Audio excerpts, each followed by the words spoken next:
தவிகவை ஆட்சி அமைக்க அழைப்பு விடுக்காத ஆளுநரை கண்டித்து தமிழகம் முழுவதும் காங்கிரஸ் கட்சி சார்பில் ஆர்ப்பாட்டம் நடைபெற்றது. திண்டுக்கல் மாநகராட்சி அலுவலகம் அருகே கிழக்கு மாவட்ட காங்கிரஸ் தலைவர் சாமிநாதன், மேற்கு மாவட்ட தலைவர் பாலசுப்ரமணியன் ஆகியோர் தலைமையில் ஆர்ப்பாட்டம் நடைபெற்றது. காங்கிரஸ் நிர்வாகிகள் மற்றும் தொண்டர்கள் கலந்து கொண்டு ஆளுநரின் செயலுக்கு எதிர்ப்பு தெரிவித்து கண்டன முழக்கங்களை எழுப்பினர். நீ எந்த வழியிலே நீ உறவு வைத்திருக்க அதை தெரிந்துதான் சட்டமன்றம் காங்கிரஸ் கட்சி போராட்டம். இதேபோல் கன்னியாகுமரி மாவட்டம் நாகர்கோவில் வேப்பமூடு சந்திப்பில் மாவட்ட காங்கிரஸ் தலைவர் நவீன்குமார் தலைமையில் கண்டன ஆர்ப்பாட்டம் நடைபெற்றது. அப்போது தவிகவை ஆட்சி அமைக்க அழைப்பு விடுக்காத ஆளுநரை கண்டித்தும் சமையல் எரிவாயு சிலிண்டர் விலை உயர்வை கண்டித்தும் முழக்கங்கள் எழுப்பப்பட்டன.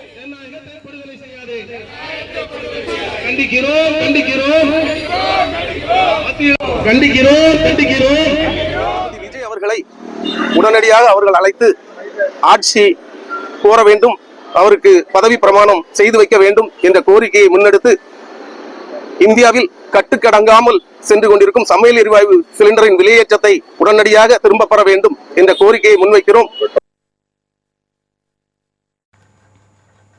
சேலம் கோட்டை மைதானத்தில் பாஜக அரசின் கைப்பாவையாக செயல்படும் ஆளுநரை கண்டித்து மாவட்ட காங்கிரஸ் தலைவர் சாரதா தலைமையில் கண்டன ஆர்ப்பாட்டம் நடைபெற்றது. இதில் காங்கிரஸ் கட்சி நிர்வாகிகள் மற்றும் தொண்டர்கள் கலந்து கொண்டு ஆளுநரை கண்டித்து முழக்கங்களை எழுப்பினர்.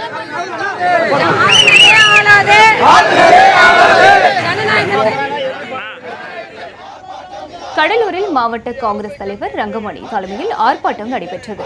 இந்த ஆர்ப்பாட்டத்தில் வர்த்தக காங்கிரஸ் மாநில துணைத் தலைவர் சிவகுமார், மாவட்ட தலைவர் வீரராகவன் உள்ளிட்ட காங்கிரஸ் நிர்வாகிகள் மற்றும் தொண்டர்கள் கலந்து கொண்டு ஒன்றிய அரசையும் ஆளுநரையும் கண்டித்து முழக்கங்களை எழுப்பினர்.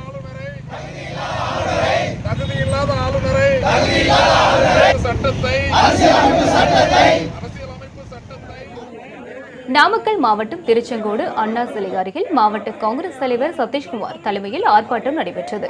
அப்போது ஆளுநரை கண்டித்தும் ஒன்றிய பாஜக அரசை கண்டித்தும் முழக்கங்கள் எழுப்பப்பட்டன.